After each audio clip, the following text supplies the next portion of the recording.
Criminology is a true crime podcast that may contain discussion about violent or disturbing topics. Listener discretion is advised.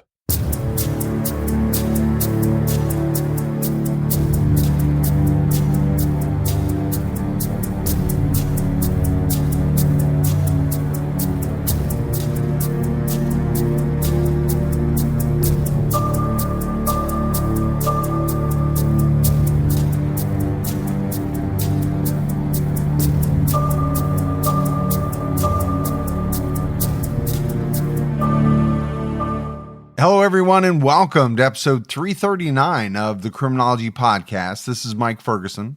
And this is Mike Morford. Mr. Morford, how you doing, buddy, this week? I'm doing good. Getting our last second holiday activity handled and getting stuff ready for the family and looking forward to a little downtime. How you doing? Yeah, we're kind of doing the same thing. We got all the kids back home. It's really hard to believe that next week is Christmas. I don't know why. It just seems like this last half of the year, for me, has flown by. Yeah, I think the older you get, the faster it comes, it seems to be. And, you know, for me, I've been in the Christmas spirit for a little while because my wife likes to get ready for Christmas right when Thanksgiving's here. So I'm sort of used to the Christmas feel because it's been here for a while already. It's funny you say that because my wife, too, often puts the Christmas tree up like the day after Thanksgiving or that weekend after Thanksgiving. She really loves Christmas, so she starts pretty early. Yeah, and my wife has started a thing where she's taking it down very fast after Christmas, and I like it to stay up until after New Year's. But I don't know. Just one of those things. Well, let's go ahead and give our Patreon shout outs. We had Anna Maple, JD Scott Robertson jumped out at her highest level, and also Leah Levine. So a lot of great new support. We really appreciate it. Yeah, that support means a lot to us. It really helps us out. For anyone else that would like to support the show, you can do so by heading over to patreon.com/criminology. Okay, it's time to jump into this case. And this is our last case of 2024. Before our holiday break, our next episode after this one will be on January 4th, 2025. So Morph and I are taking a week off between Christmas and New Year's. And I don't know about you, buddy, but I'm looking forward to it. I need a little downtime. Absolutely. So with the holidays here, you know, it's a time when families are happy to see each other. And when there's an empty seat at the holiday table, that person is often missed very much. Maybe it's because they passed away. Maybe they live too far away to attend. But what happens when that seat is empty because that person is missing? How does that weigh on a family? That's the prospect one family was facing. As the holidays drew near, the result was a month-long search that recently made national headlines. We're talking about the case of 30-year-old Hannah Kobayashi. And although her family has received some answers, things for them may not be all that much better around the holiday table. In fact, other family members will be missing from that holiday table.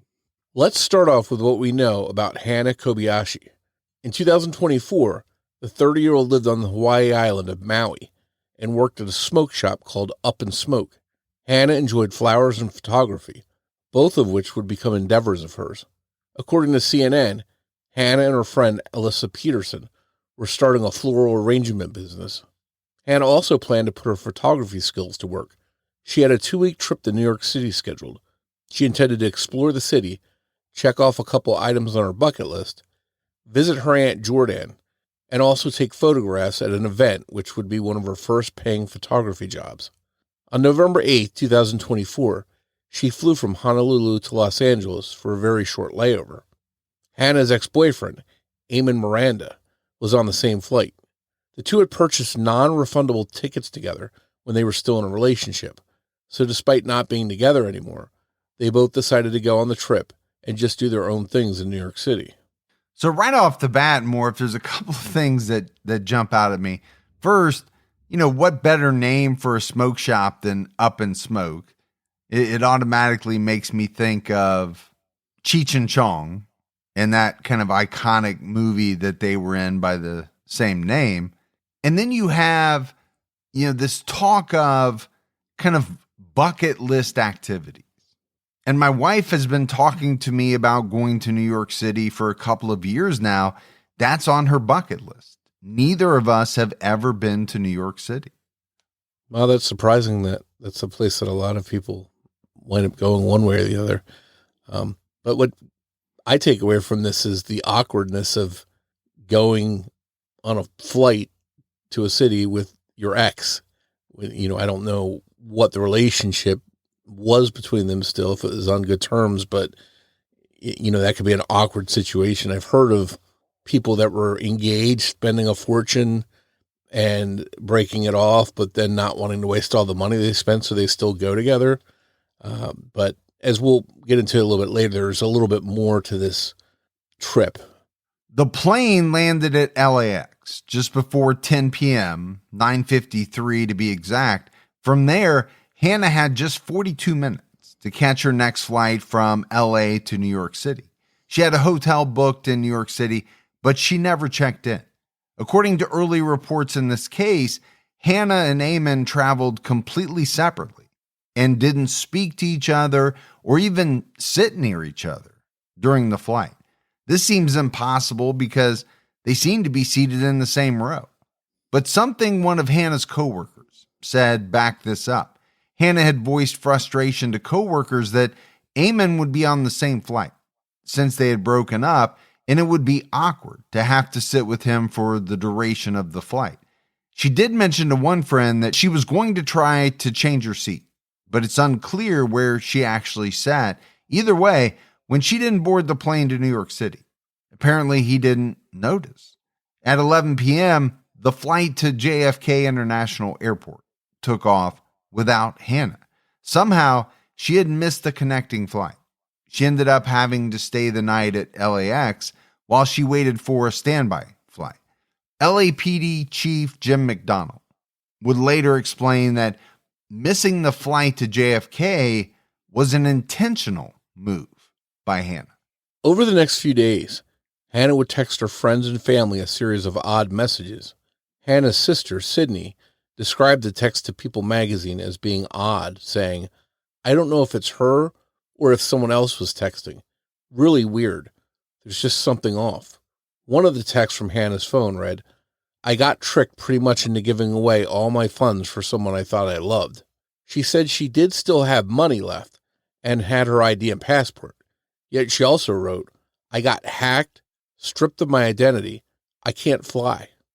So you talked, Morf, about how awkward it would be to kind of go on a flight with someone you were no longer in a relationship. And I think we're hearing that. Hannah had told, some of her friends that it was going to be awkward. And then all of a sudden she misses the connecting flight. And the authorities come out and say that they believe it was intentional. But then you have family talking about odd text messages. And this comes up in a lot of cases that we do. They're not sure if it's Hannah texting or someone who has her phone, but the texts just seem strange to them.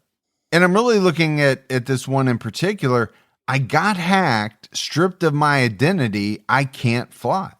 Yeah, I've never been in this kind of situation where somebody texted me and had these kinds of problems or this kind of emergency, but I think the first thing I'd be trying to do is connect with them and say, "Okay, do you need me to pick you up? Where do we meet? I'll send an Uber or I'll come pick you up personally." I'd want to link up with them and get with them in person to see what I could do to help and make sure they're okay. Or at the very least, talk to that person, get a little bit more information about what they're saying to you. I mean, my wife sends me texts all the time that I don't fully understand, but it's because she has a way of kind of texting in what I call shorthand. She knows all the facts. She just doesn't want to spell them all out to me. She kind of assumes that I can just read between the lines and get everything. Is it that, or is it because you really didn't read the text? It My could wife- be a little bit of both. My wife yells at me all the time for not reading her text. Yeah, it could be a little bit of both at different times. On November 9th, Hannah was at the Grove, an open-air mall about 12 miles north of LAX. We know she went to Tashin Books, where she stayed for a while as she waited for her phone to charge. Security cameras at the bookstore captured her the whole time in tie-dyed pants.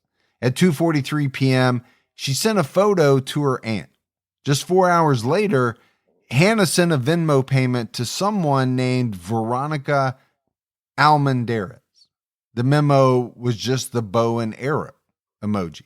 An hour after this, she sent a Venmo payment of $25 to someone named Jonathan Taylor. The memo for that payment said, reading. That same night, Hannah went back to LAX, but her luggage had gone on to New York on the flight she missed, so she was wearing those tie-dyed pants for a few days. It made her pretty easy to spot on surveillance footage. On the 10th, Hannah went back to the Grove. At 3:40 p.m., someone else accidentally captured her in their footage of a LeBron James event at the Nike store without knowing who Hannah was or that she was missing. In fact, Hannah's family filed a missing persons report with the Los Angeles Police Department on November 11th, the day after this event, so they couldn't know their footage would be helpful to an investigation. On her Instagram, Hannah posted a photo of an announcement that the LeBron James event was being filmed. The video of Hannah at the LeBron James event was from a 59-second short composed of a bunch of different clips. She just happens to walk into the frame as the person filming is getting a shot of the sign at the event. Hannah was probably back at the Grove for the Christina Ricci event, where she was promoting her new tarot deck. Hannah stayed the night at LAX again after the LeBron James event, and based on a screenshot of text shown on Reddit at 5:29 a.m., she texted her aunt, "Hi, loves. I just finished a very intense spiritual awakening. I'm charging my phone and heading back to the airport to get to New York City. I might need some help getting there. It's a long story. I'll keep you posted. I think I still have my hotel room."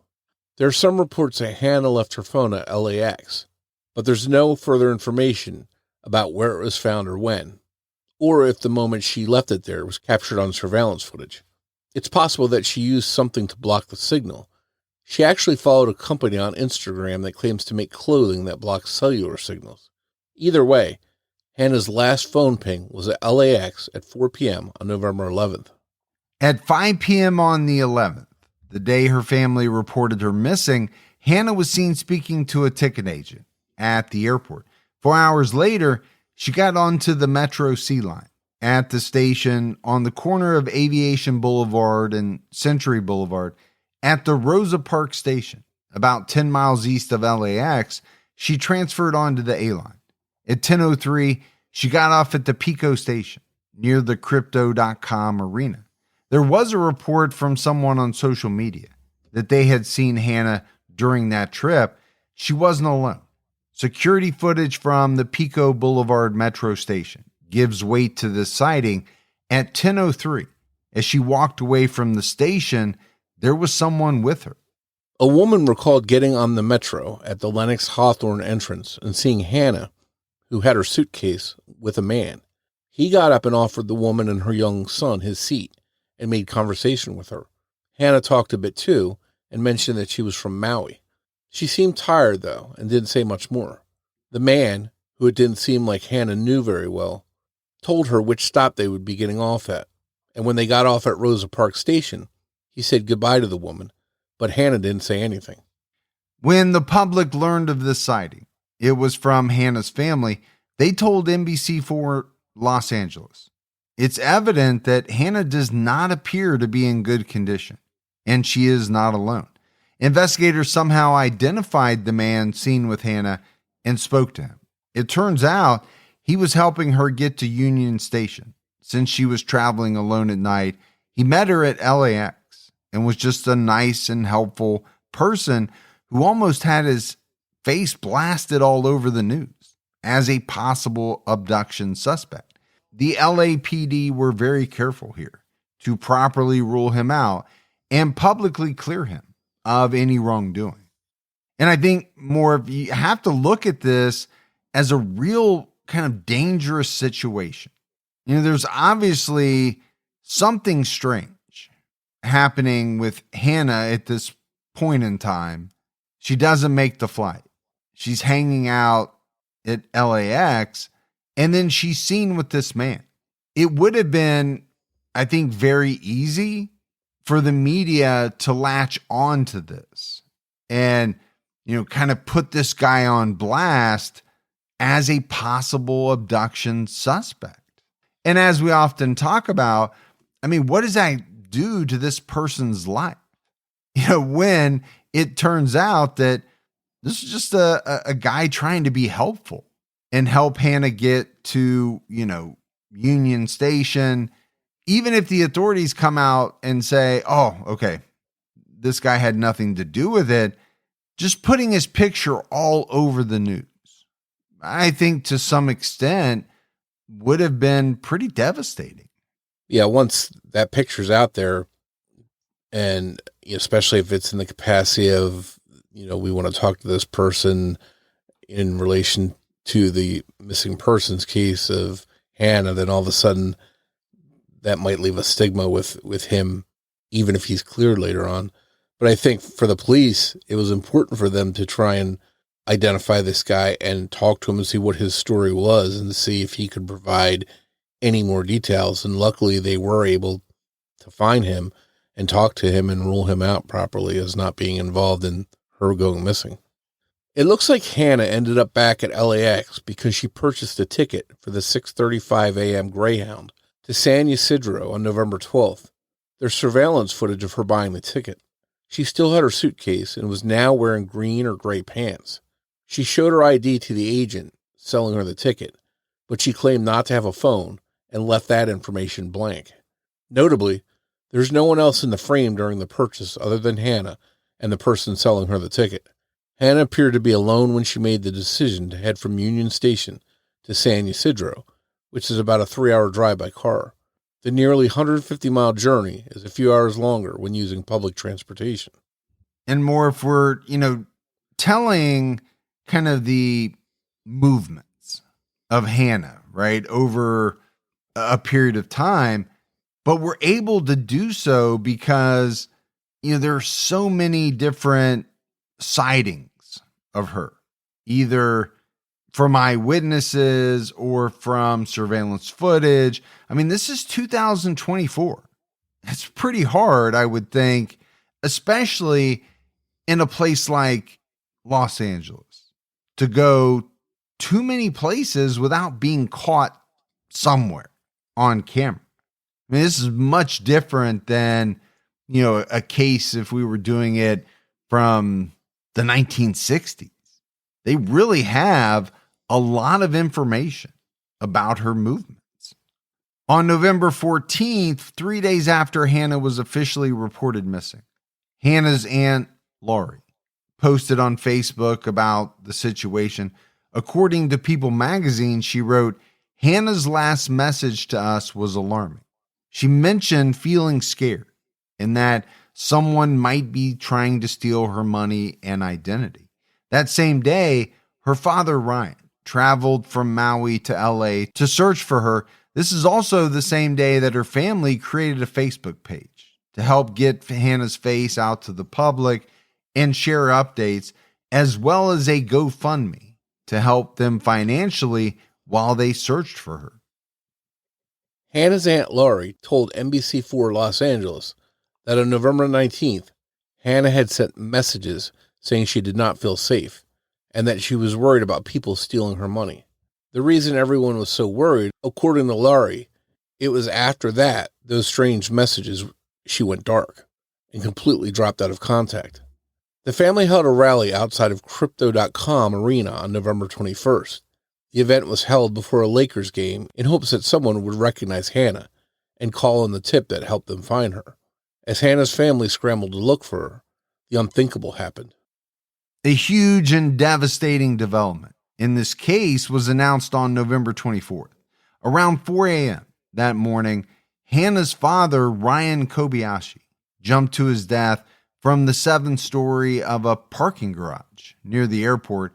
Ryan, who was just 58 years old, died due to multiple blunt force traumatic injuries.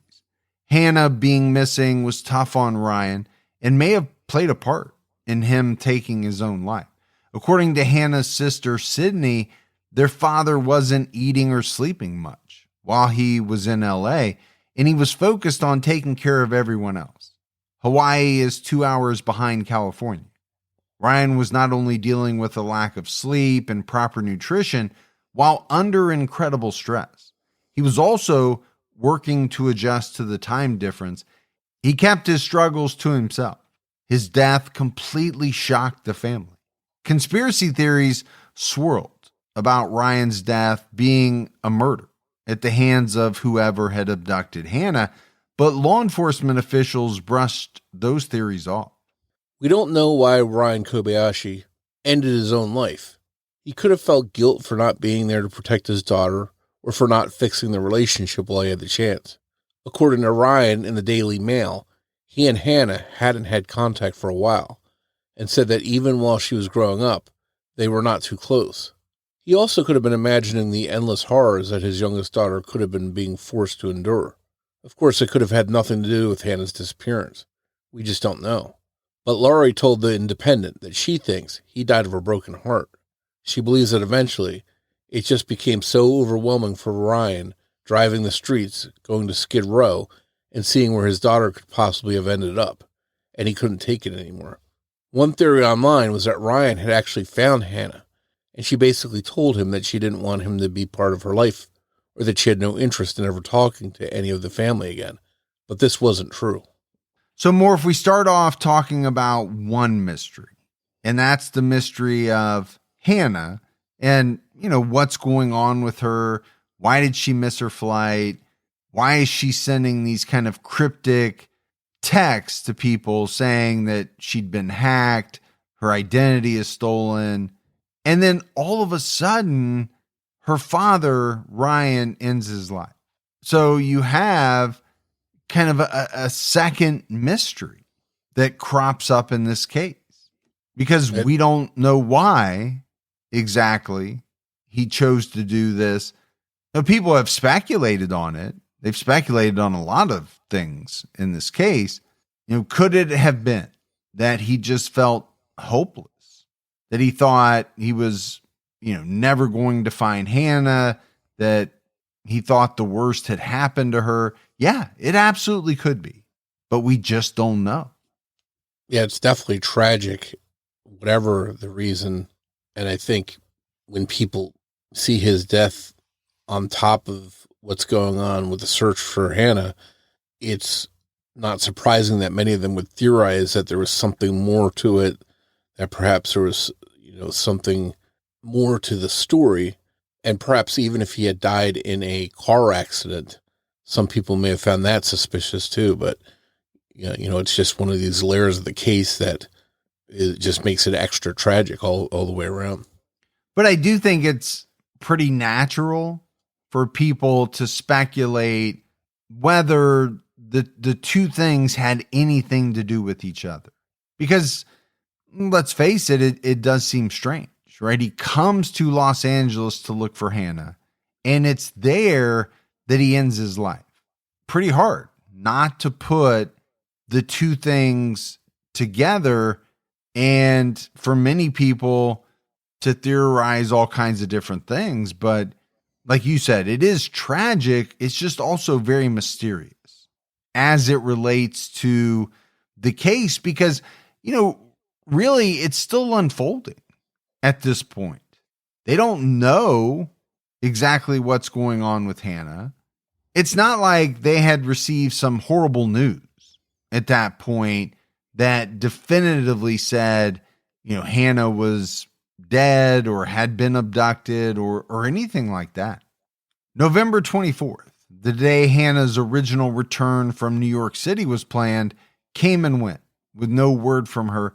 Back at Hannah's house, her mother went through her belongings, looking for clues. She found paperwork for an immigration attorney and documents that suggested Hannah had recently been married. This turned out to be true. She had gotten married, though it was only a legal arrangement. It turns out that she and a man named Alan Kobayashi, who was from Argentina and wanted to get his green card, got married in October. The marriage was a sham, meant to help him become a citizen someday. Eamon, Hannah's ex-boyfriend, also got married in October. His wife turned out to be Alan's girlfriend, Mariana. She also wanted to gain United States citizenship. It would be easy money for both Eamon and Hannah.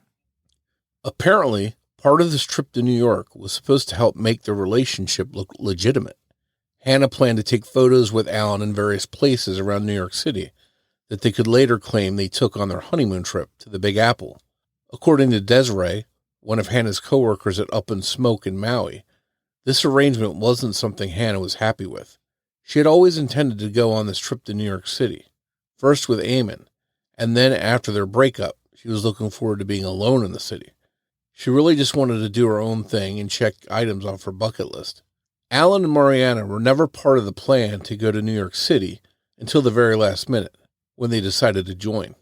It's likely that the photography gig Hannah said she had in New York was a cover for the money she would receive for agreeing to marry Alan. Hannah's family all seemed to be under the impression that she had a big job in New York, and they were proud of her because being paid to take pictures was a long-time dream of hers.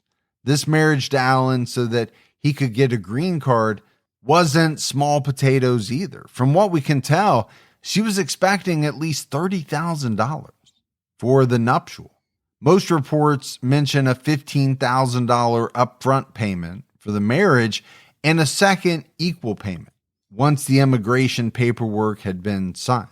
It's unclear how far along they were in this process or what Hannah understood the agreement to be. Something could have fallen through or soured during the flight or during the layover. But it's also possible that she just changed her mind. It's been verified by investigators that Hannah, her new husband Alan, her ex-boyfriend Eamon, and his new wife Mariana were all originally to be seated together on the flight to New York. What's unclear is whether or not police talked to Alan, Eamon, and Mariana, and if so, what did they have to say? So I think this revelation about these two green card marriages kind of sends the case in a completely different direction. I mean, this goes from Hannah taking a trip to New York with her ex-boyfriend to her marrying someone, her ex-boyfriend marrying someone, and the four of them making the decision to go on a trip to New York to kind of document the legitimacy of these two marriages. I mean, at the very least, Morf, you'd have to say it adds an extra layer of complexity to this whole situation. Yeah, you think police would want to talk to these people since they were supposed to be with her and find out where she's at, what they know, what details they can provide. And I'm assuming they did at some point talk to them, although we don't know what they said. And in this situation, maybe out of fear for getting in trouble over the green card thing, police may not have believed everything they said. You know, they may have been lying about certain things, not wanting to get in trouble over the green card situation, and not because anything nefarious had happened to Hannah that they were trying to cover up. Yeah, I don't know what the penalty is for this type of green card marriage, but you're right. It could be a factor in them not wanting to say certain things that, you know, would have implicated themselves in this thing. I mean, not completely separate from what was going on with Hannah. On December 2nd, Hannah's family decided to close the Find Hannah Facebook page due to the high number of threats they were receiving from the public. By this time, the LAPD was considering Hannah's case a voluntary disappearance, and according to NBC4 Los Angeles, believe that Hannah wished to step away from what they called modern connectivity. Their investigators had tracked down footage from the United States Customs and Border Patrol showing Hannah as she crossed the border into Mexico. She was on foot and alone and did not appear to be under any sort of duress. LAPD Chief Jim McDonald told NBC4 Los Angeles that she appeared unharmed and still had her luggage with her. It was 12:13 p.m. on November 12th when Hannah entered Mexico, just hours after she boarded the bus in Los Angeles. By this time, she had been completely out of touch with friends and family for about a day. Chief McDonald clarified of her border crossing into Mexico. To date, the investigation has not uncovered any evidence that Kobayashi is being trafficked or is the victim of foul play. According to NBC4 Los Angeles' investigative reporter, Eric Leonard, this wasn't the first time Hannah had dropped out of contact or had gone missing. He didn't name his source, and we couldn't find this information in any other article, so we're not able to verify this. If she did drop out of contact with people in the past, it's possible they took it a lot more seriously when she was in Los Angeles and went missing. So now it was clear that Hannah, apparently willingly, had entered Mexico. But why would she? Hannah followed many different twin flame accounts on Instagram. There was a fear by some that she had joined a cult.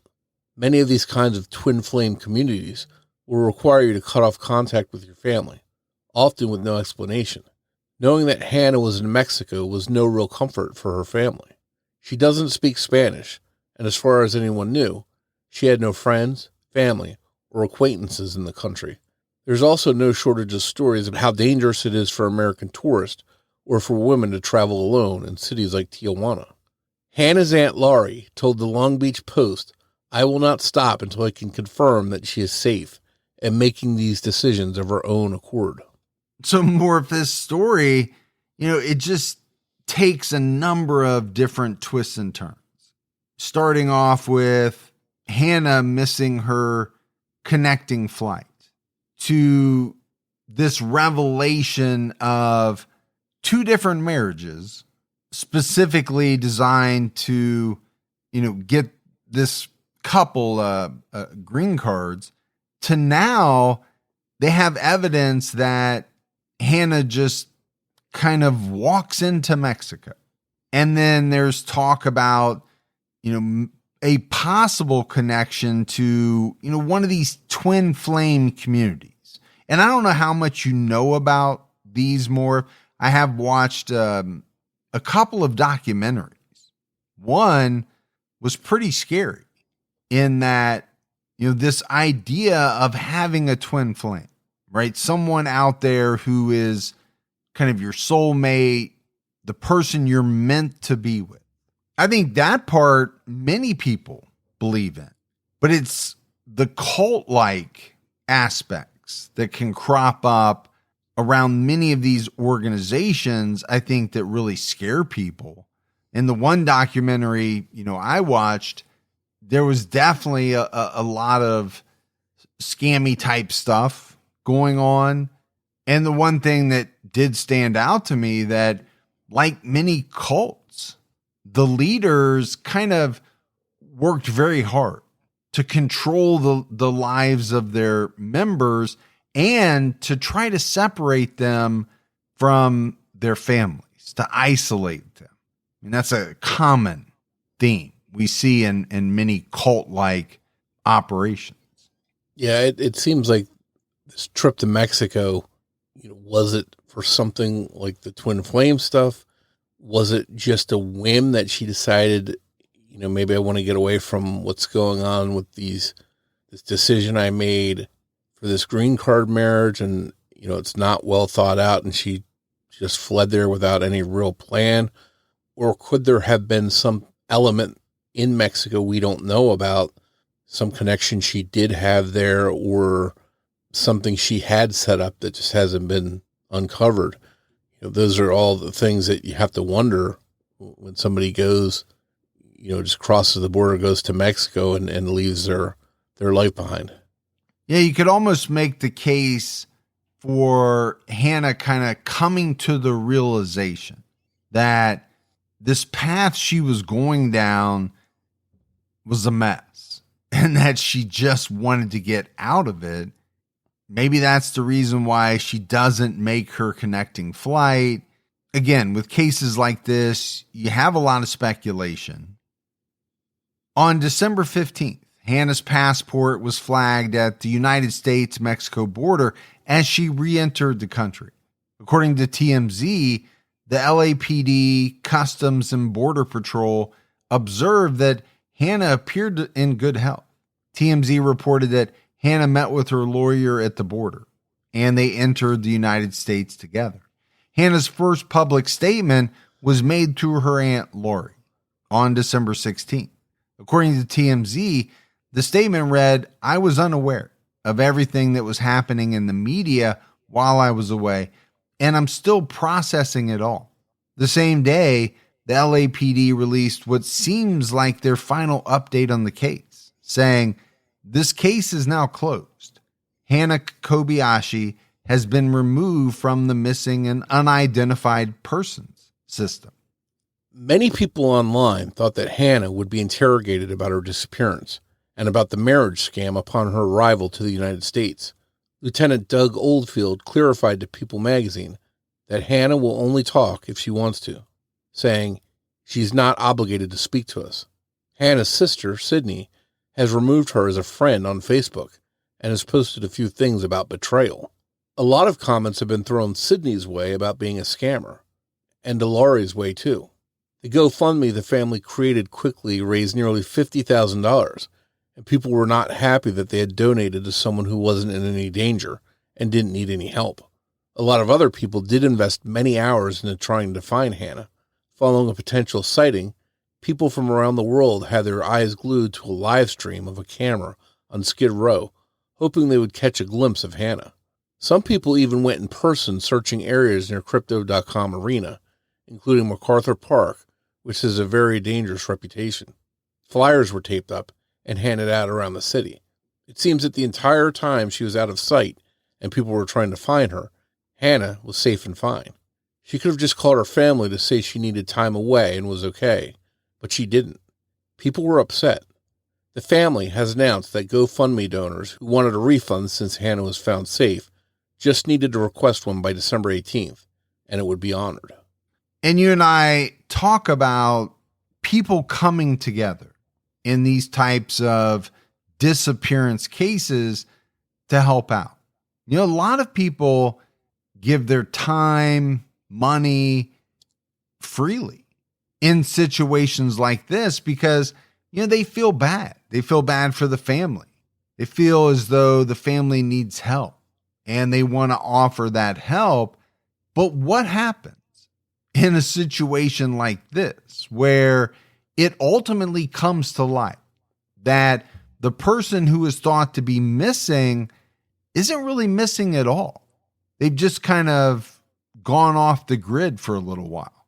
Well, I think you said it, Morf. People are going to be upset. You know, they wasted their time. They gave money that, you know, basically they didn't need to give. It wasn't needed. You could see why a lot of people would be angry about this situation. Yeah, as nice as those people were and giving and kind and generous with their time and resources, finding out that the person they're contributing all that to isn't really in danger or isn't really missing, you could see how that would suddenly make those same people have a different view and get upset. So it's hard to fault them. But I also, if this was my family member was missing and I didn't have any clue that they had gone away voluntarily, I was just worried about them, I'd be scrambling too to try and do what I could to find her and raise attention, maybe raise money, whatever I could to find them.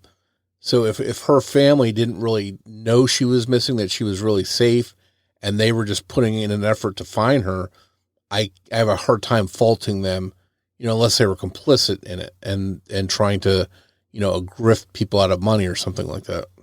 Which we have no reason to believe they were. So I'm in agreement with you. And it might be probably the reason why there's a rift now in the family.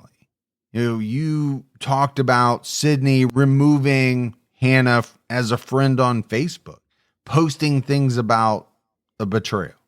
It sounds to me like some members of the family are pretty upset with Hannah, and maybe rightfully so, right?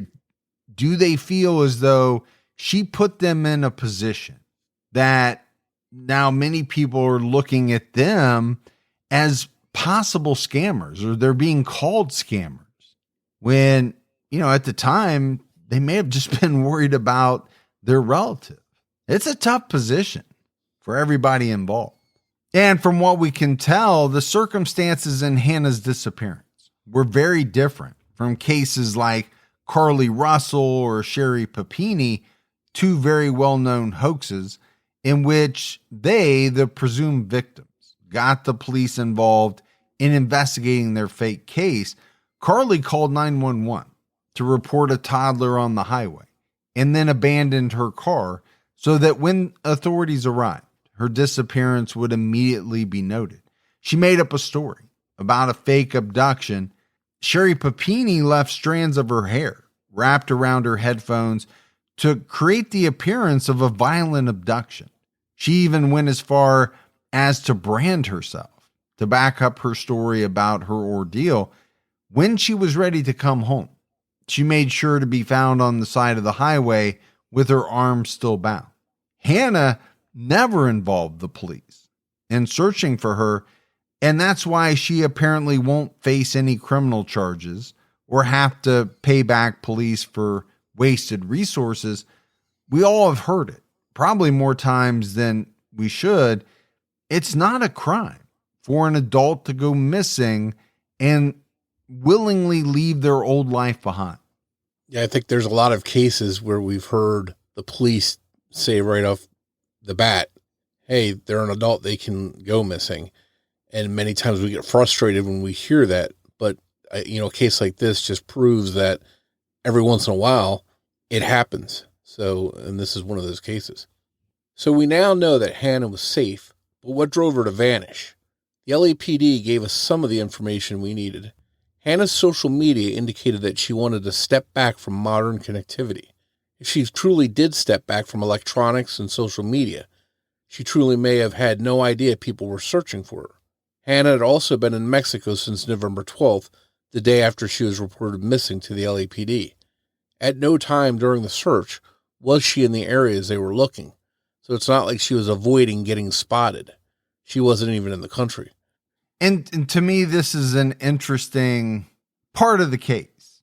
I think in many disappearance cases, it's assumed that the person who is missing is doing everything in their power, let's say to get away from their abductor or to get back to their family. But this case is very different. I mean, you said it more. She was in Mexico the day after she was reported missing, apparently not, really connected to the rest of the world. She wasn't hiding out. She may not have even known that, all of this stuff was going on. Now, some people might push back and say, well, how did she know to meet her attorney in Mexico and cross back over into the border? She had to have some inkling something was going on and to contact her attorney to meet her to come back over the border. So, it seems like there was some information that she did have one way or another. But at what point in time? I think that's a question. Yes, obviously at some point in time, she knew people were looking for her, but everything's not clear in this case. It could be that she was just alerted when her passport was flagged, and that's why she ended up getting the attorney. Again, the details are a little muddy. It's possible that the magnitude of what Hannah was involved in with the Argentinian couple in Amman ended up hitting her while they were in the air or once she got to LAX. So it's possible that the spiritual awakening Hannah mentioned was really more of a realization that she did not want to go through with this plan. According to Desiree, one of Hannah's coworkers, in a Daily Mail interview, she said there was no secret regarding the marriage or the trip. She was open with her plans, at least at work. It's possible that she felt her coworkers at a smoke shop were more open-minded than her family members, and she was selective about who she decided to share specific details with. Put yourself into Hannah's place for a second when she finally made contact with her family. Can you imagine being Hannah when she made contact with them? She has lost her father to suicide, and she may feel guilt over that. And the rest of her family has been bickering and cutting each other off. Her sister has unfriended her on Facebook, and the world knows about her green card marriage scam. It could be a lot to handle, and perhaps why she obtained an attorney. Hannah recently disclosed that she has no plans to return to her old life in Hawaii. It's not clear what she will do with her life and where she will do it. I mean, really, this is the best possible outcome for a missing persons case. Hannah is alive and well, but her life and the lives of her family may never be the same again. That family as a unit will certainly never be the same again. We mentioned the holiday table looking different, and there's no doubt that Hannah's family's dinner table is now different. So, Morf, as we wrap this case up, there was a lot of mystery to this case, and there still is some. It's not like all of the questions have been answered. A lot of the big ones have. Hannah wasn't abducted. She wasn't taken against her will. She was involved in something that, she shouldn't have been involved in. And at some point, it seems as though she made the decision that she wanted to get away from all of it. I think one of the questions I have is, did she not think that her family was going to be worried, that other people around her were going to be worried if she suddenly just kind of disappeared and walked into Mexico? What did she think was going to happen? Or was she not, thinking clearly about that part of it? And I think it's natural for people to want to know what she was thinking and why she did what she did. And unless she chooses to answer, we're probably not going to get those answers. I can see a scenario where maybe there's a Netflix show or a book deal or some kind of big primetime sit-down interview where maybe she answers some of those things, or she may just choose to stay private and keep all of that stuff to ourselves, and people will just have to accept that that's how the story ends. Well, she hasn't been charged with anything, right? So there's not going to be a trial where a bunch of information comes out. So I agree with you. Unless she makes the decision to share it in whatever way it may be, there's a chance we don't get all of the answers. But even though, she's alive and well, this is still a very tragic case. You think about her father ending his life. How much of that had to do with her being missing? It seems like too much of a coincidence to say it had nothing to do with it. I think it probably had a lot to do with it. And then the family is fractured. I don't think there's any doubt about that. I think what it does show is that, and we already know this, right? Actions have consequences. And the things that Hannah chose to do resulted in some pretty devastating consequences for those around her and for her as well. Yeah, there's a real ripple effect with cases like this, and we don't know yet how far that's going to go, but undoubtedly there's going to be issues within the family that they may have to try and work out if they decide to do that. And I'm sure it's a case that many people will, keep an eye out for more details to come.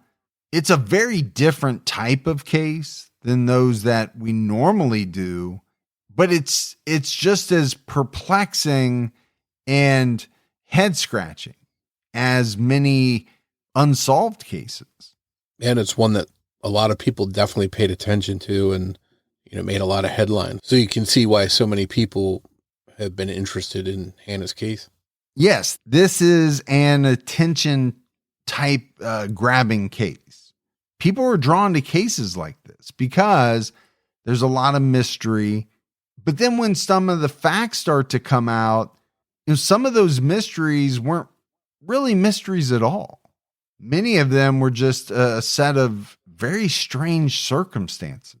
Now, I think people rightfully so question her actions. Why did she do what she did? But again, we may have to wait to see if we get any of those answers. But that's it for our episode on Hannah Kobayashi. If you love the show, but haven't done so yet, go out, give us a 5-star rating, leave a review. Also, keep telling your friends. The word of mouth about the Criminology podcast really goes a long way. If you want to find us on social media, we're on X with the handle @CriminologyPod. You can also find us on Facebook by going to facebook.com/CriminologyPodcast. And you can join our Facebook discussion group, Criminology Podcast Discussion and Fans. So that's it for another episode of Criminology, our last one for 2024. Morf and I will be back with you in 2 weeks to start off a brand new year, 2025. So for Mike and Morf, we'll talk to you in 2 weeks. Take care, everyone, and happy holidays.